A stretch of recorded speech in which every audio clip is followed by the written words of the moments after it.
Hi everyone, it's Sarah at the library, and this is your new technology for the week. I'm going to be showing you around a software download that's free, or you can buy the premium membership, but you can use the basic membership for free through Grammarly. If you just Google Grammarly, and that's GRAMMARLY.com, you're going to see Grammarly free grammar check, and then you sign up for it.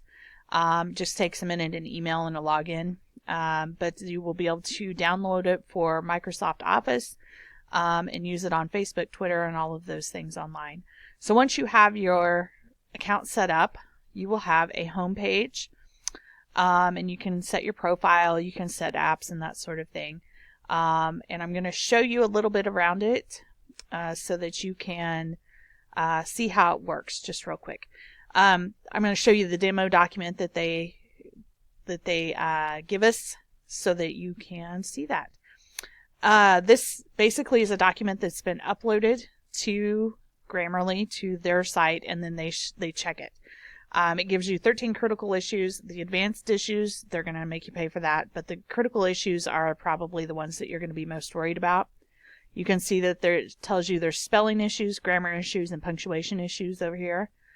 And as you go through, it tells you over to the side what's going on. So this one, when you highlight that, it links it to the red underline in the text, and it says confused possessive and contraction.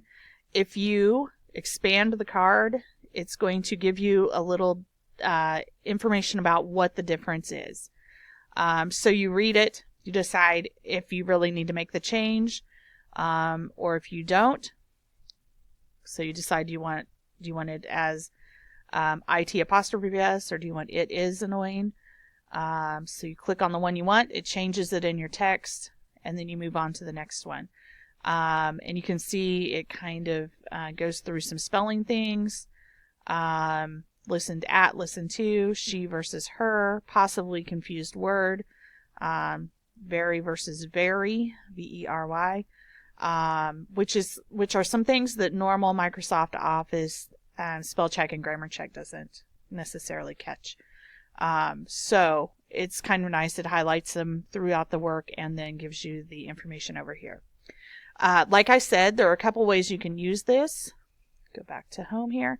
You can upload your own paper to the site, and it's just finding your information, your paper in your document file. I've uploaded one here.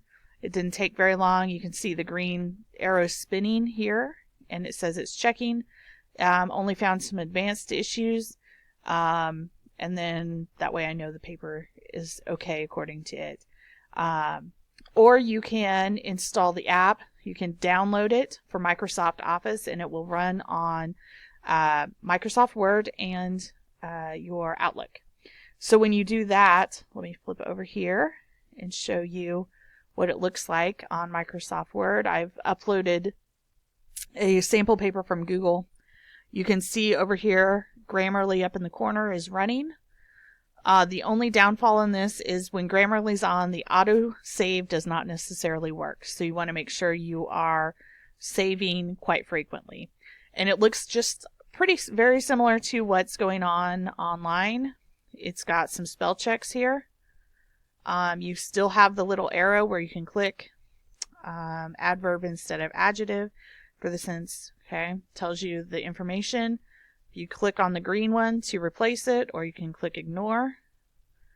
Then you can do that. It has confused, possibly a confused word.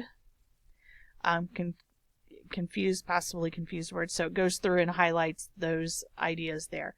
It also has an option that if you're using a name that it picks up, you can add it to the dictionary so that you can save it throughout your paper as the correct spelling. But it does give you a little bit more information than just doing a spell check through the normal Microsoft Word. It looks the same in your Outlook. It will have a Grammarly button that you can enable so that it will check your emails as you send them out. You can also download it and install it on apps like Facebook, Twitter, LinkedIn, so that it's spell checking as it goes. If I drop down into here, if I start typing, you can see that the green button starts going, the check starts going here. So it is actually live checking everything that's going on. So if I misspelled a word as it goes, it should, here in just a second, pop up, and it did. It underlined it in red and added it to the list over here as a misspelled word. And so I look over here, I see it, oh, yep, it's misspelled, and I click it and go on with my typing. So it actually continues to live check as you're typing, which is kind of nice, instead of waiting till the end and doing the check at that point. Okay, so anyway, that is the end of our little tech update here. If you have any questions about Grammarly, if you want to get signed up for it, if you need some help, come into the library. I'd be happy to help you get set up on an account and kind of show you around. But I think it is a great tool that many of our students and faculty can use to help improve the writing and for editing purposes for some of our classes. So thanks for listening.